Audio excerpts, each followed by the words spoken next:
Hello and welcome back to another episode of To Whom It May Concern. I'm your host Malak, here with my co-host Mariam, Inar, and Khawaila. Hey, assalamu alaikum. So honestly, sometimes it's hard to juggle school and life and work. And between the four of us, we have a lot of that going on. So typically, some days are just not our days. And these can be days where things are not going your way, or you're just not receiving good news, or you're simply just not having it. You'd rather be in bed all day. So we thought it'd be fun to discuss some of our off days and some of our funny stories and experiences and how we try to get ourselves out of that mood and to continue on with our days as successfully and productively as possible. Yes, the struggle is real. I'm trying to balance my school, my master's program. I'm trying to balance my internship, work, and with all of that, family and friends. And it's been difficult, but I feel like I finally come to a routine. So like in the beginning, it was kind of like rocky because it's been a while since I've like been in school and like interning. It's been just work. Now, like this week, guys, I feel like I've been better, like sleeping early, waking up earlier, being more productive. Like I've been doing better. You got used to it. Yeah. This topic is so relevant because sometimes it feels like you're juggling everything all at once and then you drop something and then like you go to pick it up and then everything else drops and now you're just staring around you like, oh, what happened? What happened? Everything's on the floor now. I need to walk away. Honestly, it's so hard when you're trying to juggle everything and you're just exhausted and then things aren't going your way on top of it. And sometimes it's just the little things. And then you're just like, really? This is my day. So sometimes you're just like, I should just take a nap. You're juggling everything perfectly and then people start throwing more balls into your like juggling ring. It's and like, you're oh, like, I can do this. No, it's so funny. Like, we either have school, we have work, we're doing a bunch of things. And then, like Malak was saying, it's the little things that just ruin it. So it's like, you're stressed out about everything, and then you go to have your lunch, and then there's like bacon bits in there. It's like, oh, darn it, I can't even eat this. My whole day is ruined. There was no point to coming to work. Like, it's like a domino effect. That story is so relevant. And I think a lot of times these underlining issues or things that happen goes back to our mood. And sometimes I feel like we know, like this happens with me personally all the time. Like I know I have 1,000,001 things to do and then somebody else will tell me to do something else. And I'm like, yeah, most definitely. Like I'm game. So like I find myself doing like a master's program. I'm in a volleyball league. I do a podcast. Like I have to see my grandma 3 times a week. Like my grandpa, you know what I'm saying? And I'm just always like, people are like, oh, but you want to go to the mall? And I'm like, I have to study. Sure, I guess I can go to the mall. Like, you know, so I just find myself, I can never say no to things. I can never say no to things. Sometimes, Malak, for me, it's like the opposite. Like, I know there's so much on my mind that when people ask me for like the slightest thing, it's overwhelming for me. So I just say no. And then I end up staying home doing like nothing, even though I could have like went out and done stuff. But sometimes it's so overwhelming in your head that you have like a whole to-do list that you're just, no, sorry, I can't go out. I can't do this. And then you end up just chilling at home because then you have family members that come over and then I'm playing with my niece and nephew.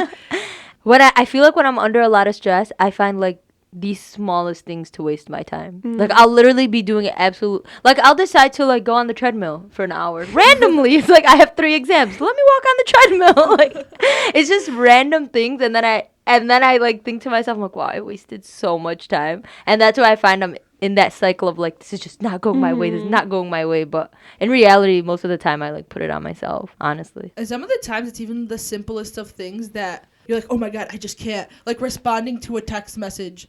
Oh my God, that's going to take too much brain power. I'm just not going to do that at the moment. That's so true. And I feel like we do those things, like go on the treadmill for an hour or like randomly clean our whole house because it feels like, okay, we did something. At least I wasn't studying, but I did something good with my time.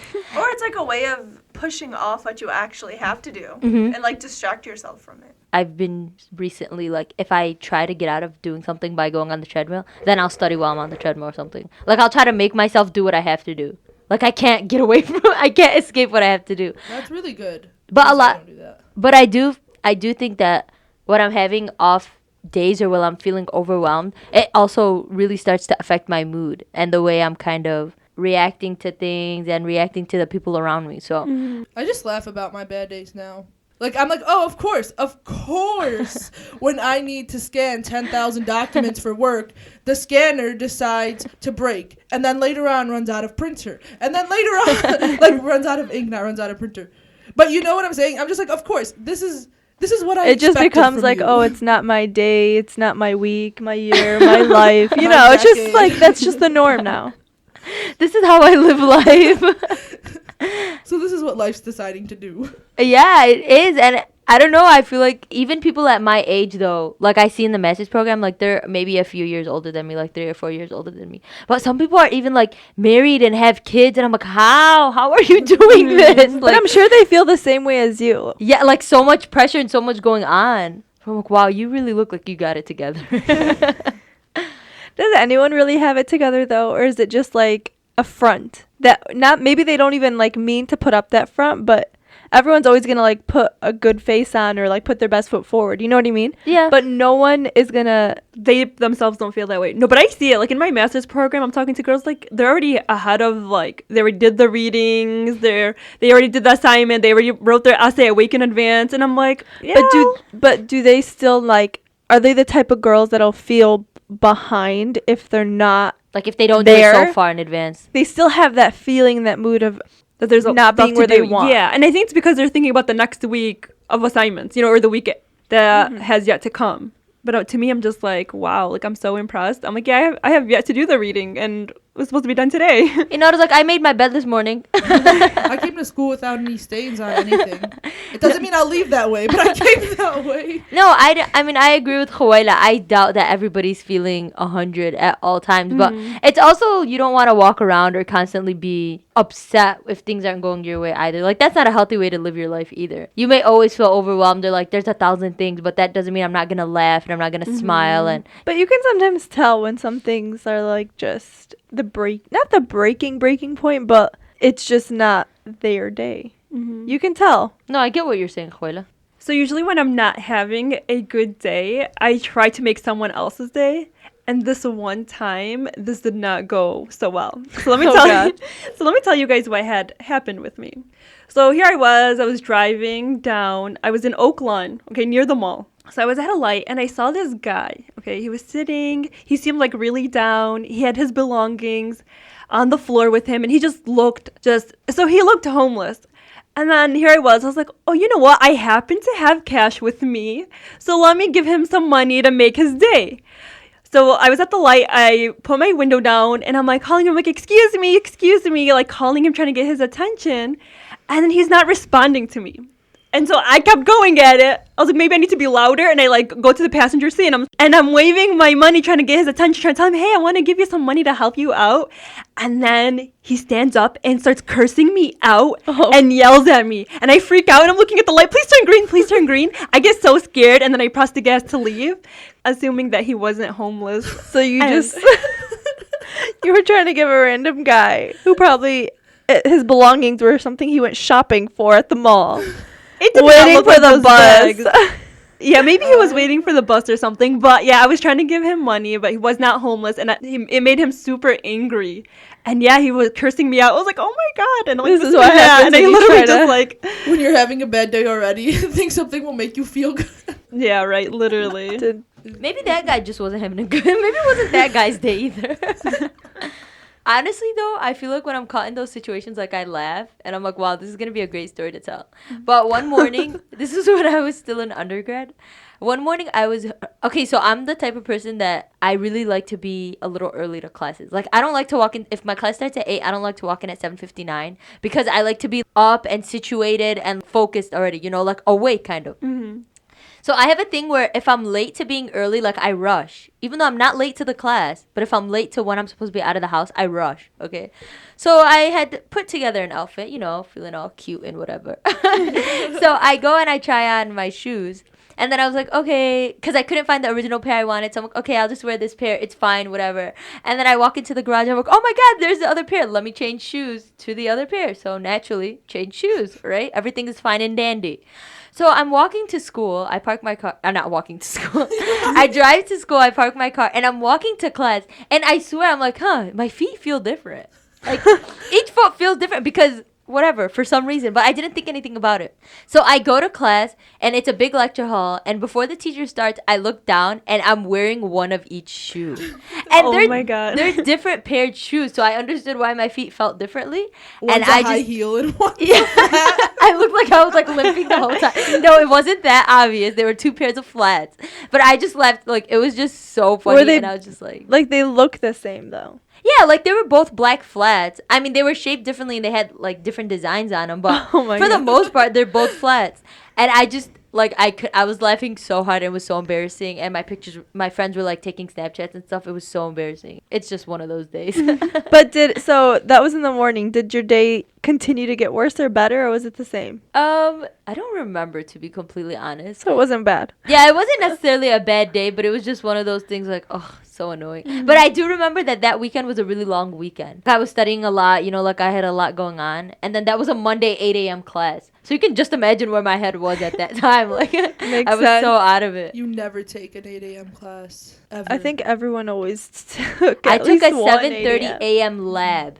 Oh, that sucks. My program Imagine. leaves me no choice. My master's program has 7 a.m. exams. Oh my Yeah. God, what the heck? And you have to be there 10 minutes earlier to check in. And imagine the drive already. Like school alone is already 30 minutes. Oh, it's a hassle. It's a hassle. It's a whole thing in the Is morning. the hassle worth the tassel? That is so. I'm sorry. That was from a commercial. I don't remember like it's a specific experience, like Me- something that crazy that I did when I was in. I think when I'm just not having a good day, stupid simple things that I would normally know or do just seem so much more complex. It's like, oh my God, how do I get from point A to point B? Like this is so hard. And it's like, oh, I just walk a couple steps, But I don't remember like any. When his brain goes on overload. No, it really What happens does. when you're too smart? Your brain starts to shut down. No. Well, I have a week story where, and not as in like a WEAK week, like it's a week long. Oh no. 7 days. 7 days was just not going the way I planned it. So, jumping right in, my parents and my siblings went to Jordan, and I was here because I had school. So, I got into a car accident with the car, so that was one thing. And then I had I had put my cell phone like the next day on top of my car and forgot to take it. So then I was driving, and then my cell phone fell off the car and broke. So I got into a car accident, then I broke my cell phone. So I was like, oh, well, my mom left her cell phone here. Let me take it to use it for the rest of the week. And then ended up losing that cell phone somehow. Oh my God. So after all these incidences, honestly, by the time the second phone was lost, I was like, okay. Like that's not even that bad. I know. I was like, I don't know what I'm going to do, but at least I have 2 more days till my parents come back. One time when I got into a car accident, so I was driving going to an interview, and somebody had hit me in the back. And I guess this is me making someone else's day. Somebody had hit me in the back, and I come out. I was like, "Hi, how are you? How's your day going?" And I shake their hand. I'm like, "Let's go. I'm like, let's see what happened to the car." Like, and they were like so weirded out. They were looking at me like, "What is Aren't wrong you with this supposed to girl?" be angry? Yeah, I wasn't angry, and it's it sucks for both of us. So let's no make the point in best being out of it. upset. Yeah, Let's just be friends. yeah, and like the lady was so happy, and she shook my hand afterwards, and I'm like, "Yeah, we're good." I'd like to hit your car. Right? If I had to. I always try not to hit expensive cars on a random note. You always give them more space. I never thought about that. No, I'm like, oh, that's a Bentley. I'm going to give them a lot more space on the highway. That is so bad. Actually, side note, I get so annoyed when people with really expensive cars like double park, or they park really bad in their spot so that you're Oh, not tempted they're to park annoying. next to them. That's the worst. Oh, I never realized that. Yeah, I didn't notice that either. Yeah, look the next time you're trying to park. We should just do that with our like janky cars. Like, what are you trying to do? I got in a car accident once with Inara in the car with me and my mom, and then Juela was on the Oh, speaker yeah. of the car. She was on Bluetooth. Oh, I remember that. And all Juela hears was, yeah, and Juela, ah! Ah! I was in Indiana. And then we hang up with And Juela. then we just hang up. Yeah, I was in Indiana. I was freaked out at that She time. didn't call back. Shut up, liar! I did. She never talked to me again. That was the last I heard of them. Honestly, Maddie, if that was me with the type of week that you had, like I would just give up. Like I would have stayed home until my parents came. Like, I would have not. I done would not anything. been having it at all. we as a podcast actually had not my day, it was just not our night. Okay, so this was like the first episodes we were releasing. So we had 3 episodes, and Mariam and I were like, all right, we're going to stay up all night. We're going to do the edits because we, of course, do everything last minute. So we had 3 episodes that we just finished recording, and now it's time for us to edit and figure out like how to publish it and put it on iTunes and all of that good stuff. We had to learn how to edit because we had no idea we what we were doing going We were into playing it. with the functions. We would like make my voice sound like a squirrel and like die of laughter. But it didn't get that funny at 4 a.m. Yeah. We started deteriorating, I think, around that time. Yes, literally. So at 4 a.m. here, me and Mariam are like editing the podcast. At this time, though, like the first episode we edited, haha, funny. But then we got to the second and third episode, and then at this time we're like, okay, this is crunch time. Like we said we were gonna release all of our episodes at this time, like 8 a.m. Everything needs to get out. So we're working on it, and then in the middle of it, first thing that happens that goes wrong, Mariam's like, I need to go use the restroom. And this is at 4 a.m. Mariam goes and like opens the handle, and the handle comes out. So me and Mariam are stuck in the room. So the door handle is now me and Mariam are stuck in the room, right? Because we can't get out. So that was the first 4 thing. a.m. So we couldn't like wake anybody up in the house because everybody was sleeping to like open the door for us. Because we tried calling And no one and answered. knocking and yelling. So then we went back to editing. And okay, I want everybody to know, you kind of, when you're so tired, you get into this like haze where you don't know what's really going on, but you're still going, right? So if you ever pulled the all-nighter, that's how it feels. And at one point I was like listening and then repeating the same part over and over again, and I'm like, Inara, the laptop is editing things I don't want edited. Inara, it's doing it by itself. I don't know what's happening. And then I'd replay it, and you guys, it was literally like this. The cat is blue and standing up. And then I'd be like, okay, now listen to it, Inara. And she's like, it's like the cat is blue and standing up. See what it did? And Inara's like, yeah, I can't believe it's doing it on its own. What do we do? So we freak out. We're like, it's editing the things we're not editing, and it switched things around. So we re-downloaded the whole episode. We re-downloaded And the go whole from episode scratch? to re-edit the whole Oh thing. my god. You guys are crazy. Come to find out, there was no edits that needed to be made.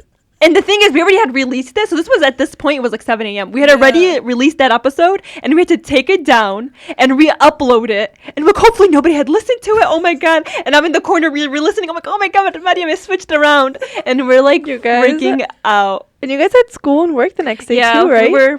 I literally got no sleep that night. I went to school. I went to work. Mariam, you had school. You guys I was on no sleep. It was I crazy. can't believe you guys. But I am proud of us that we did get all 3 episodes edited and released on time. You guys are crazy. As Malak and Khwela were enjoying their sleep.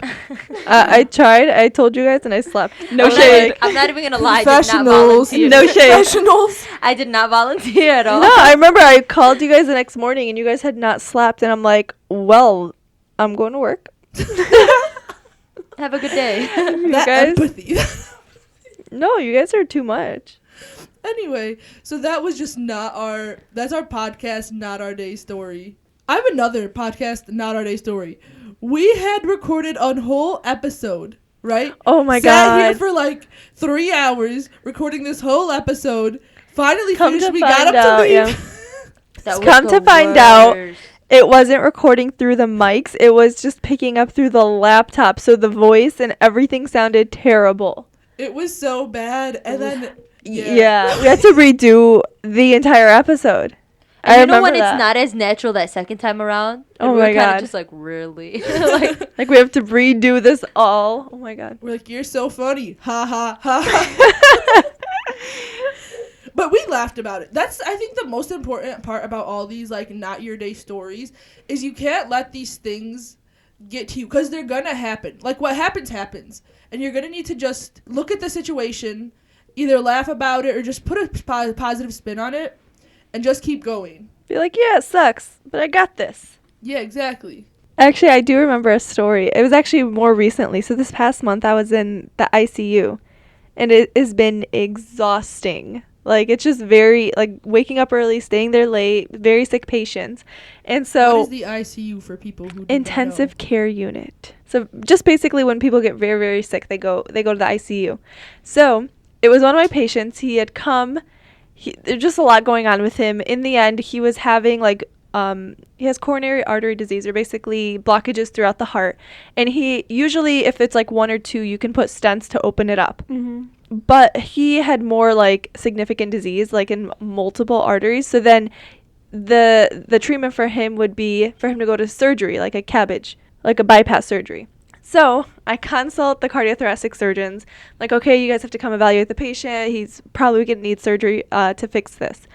And the surgeons there are just notorious for being the biggest jerks. Like, they just come up and they just think, what is it? Names. I'll go talk to them. No, they're just the worst. They think so highly of, I mean, like, yeah, sure, they're heart surgeons. That's a big deal. But they're just so arrogant, and I don't know what, but I don't know if they get their high off of just belittling others. But anyways, so I'm like doing a bunch of stuff. We just had another sick patient go into another room, and there was a lot going on with her. So then he just comes up and he goes and he asks, so, do you think he should go to surgery? And I'm like, yeah, I do. Well, and he's like, so do you think he's medically cleared, or do you think you guys did everything you could before he goes to surgery? And I'm like, yeah. And then he was just like, what else could we have done? He was this and this happened and this happened. It was like he had a complicated course. And I'm just like looking at him. I'm like, what are you talking about? And then he's like, what year are you? I'm like, oh, I'm a second year resident. He's like, good for you. And then he just basically very condescending. And then he just like goes and walks away and then talks about, I don't know what he was doing. And I'm just like, and everyone was there, like a lot of the nurses, the residents, like they were there. And I'm like, you are just such, so yeah, that, and then the rest of my night, I had like class that night. And I'm just like, the rest of the night, it was just like kept replaying in my head. And I'm like, what a freaking jerk.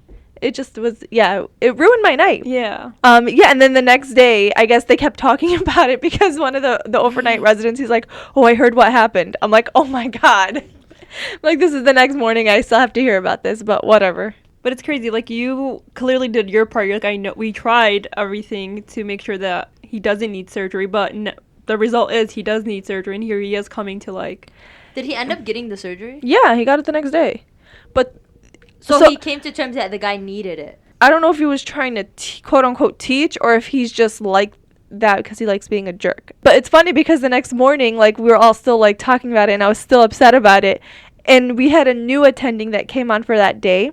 And he's just like, whoa, I don't, all this negativity is just around me. And I'm like, you know what? That's right. We shouldn't just go around ruining other people's moods. We should just forget about it, move on, have a good day. But yeah, sometimes it's like you're having a good day, everything is going fine, and then somebody comes in and just or you're already having a stressful day. Right. And then just makes it worse. You always think it's like he could have been having a stressful day, so he comes and takes it out on you and then makes you have a stressful day. So now you have all this negativity going on in the air, and it just goes from one person to the other, and just so what's needed is to break the cycle. Okay, so like Mariam was saying, in hindsight, these stories are really funny, and we can talk about them and laugh about them and whatever. But in that time when you feel like you're stuck in a funk, or like you're really in your head and you don't know how to get out of it, what are some things that you guys do, or some tips you have about how to change your mood and kind of just roll with the punches? Well, for me, I think taking a step back and just doing something that will make you happy. Like, first and foremost, like, okay, your day isn't going right, your week isn't going right. Taking a step back from it and kind of doing something that will put you back on that at least 90 to 90% happiness level, and then get back to it. And that's hard for us to just completely stop, because we always feel like, no, I need to get this done. No, I need to always be productive. Why am I feeling lazy? No, just stop, take a minute, and just do something that you know will put you in a good mood, whether that's reading a book, whether it's watching your favorite movie. So that's something that I've actually done with my students before. So I would check in with them and ask them, how is their mood? So I was teaching students like a social emotional learning, and it's basically the steps that you mentioned, except I'll break it down in more detail. So the first thing I would ask them is to identify the current feeling that they're having right now. So what is their current mood? And then once they figured out what their current mood was, they would choose, is this a mood that I want to be in? If I'm happy, do I want to, most likely, probably want to continue to be happy? But two, if it's a mood, let's say you're feeling anger. And if you're feeling that way, so if you are feeling anger, the second part would be, one, to come into terms and accept the fact that you're feeling angry. I think it's to be like, yeah, it's understandable that I'm feeling this way. And then the third step would be like, what can I do to shift or change that mood? Because although I'm feeling this way, it doesn't mean I have to hold on to that feeling. And you could change that mood. So they would have to mention something that would help them go from anger to like just being chill or content. So that may be, like Mariam had mentioned, reading a book. So they would mention something that could help them change their mood.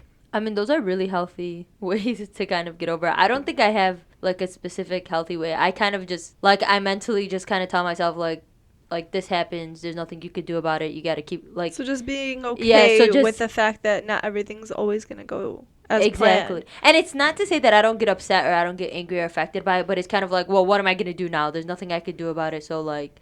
But if I feel like I'm really like I'm just not in the mood to do anything or I'm not in the mood to deal with it, I feel like I kind of turn towards family. You know, like I kind of just like I'll just be extra active on WhatsApp or I'll like go by my grandma's house or something like, you know, just to kind of forget about what I have to do. Even though it's not always a good thing to do, but no, it does. It cheers up your mood. Mm-hmm. It does. Like changing your environment, kind of getting fresh air, that helps. I think it becomes difficult when, let's say you have a homework assignment and you're like, I don't have a choice right now. I need to change my mood and get this done. So I feel like that's when we have to like go back and change our mindset so that our mood shifts as well. Yeah, because sometimes I'll have like an exam to study for or I'll have something to study for and I'll just sit in front of my books and stuff and I'm like, I don't want to do this. You know, like I'm like, what I have to, something has to snap where I have to do it because I have no other choice. But at the moment, it's just like, it takes so long for me to kind of like encourage myself and, you know, get myself to actually start studying. And then not only just read the material, but make sure I'm actually studying the material, you know? And retaining the information. Yeah. Sometimes in a more serious situation, to what I do, even though I don't know if this is healthy or not, but I'm just like, listen, just get home, get to sleep, and tomorrow will be a new day. It will be a better day. Just get through the rest of the day. Because some days, I know we mentioned previous stories that were like, oh, funny, and they had like not that bad of an outcome.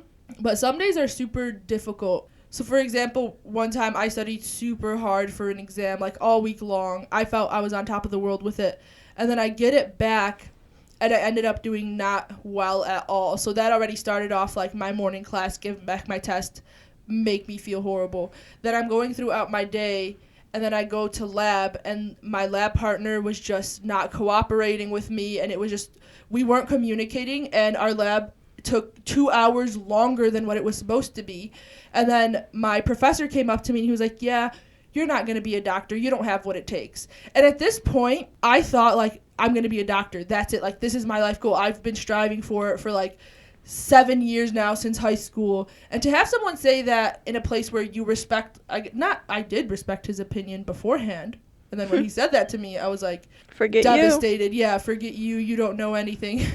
Joke's on me. I'm in law school.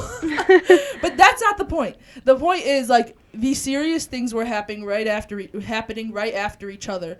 And I just was in such a funk. And I'm like, watching my favorite movie isn't going to do doing something isn't going to fix how bad this day was. So I'm just going to go to sleep, and tomorrow will be a better day. And that's just sometimes the best thing that you can do. Yeah, sometimes all you need is time to make you feel better. Okay, so obviously it's perfectly normal to not have every day go your way, and you're gonna have days where you're kind of just like you just don't want to do anything and you're just in a blah type of mood. And we were able to offer some tips. Of course, different things work for different people. So if you have something that gets you out of a funk, you continue to do that.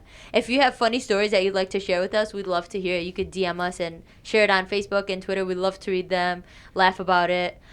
We could even share it if you don't mind, honestly. But thank you so much to everyone for tuning in and listening to this week's episode of To Whom It May Concern. Please subscribe, like, and follow us on social media. We appreciate all the support we've been receiving so far. If you don't already follow us, you can find us on Instagram, Facebook, and Twitter at The Modern Skeps. If you know people that don't listen to us or don't follow us, please feel free to spread our handle. And please continue to tune in every week on Tuesday mornings to listen to us. If you have any ideas you'd like us to discuss, please email us at modernskeptics@gmail.com. Sincerely, The Modern Skeptics. P.S. It's a bad day, not a bad life.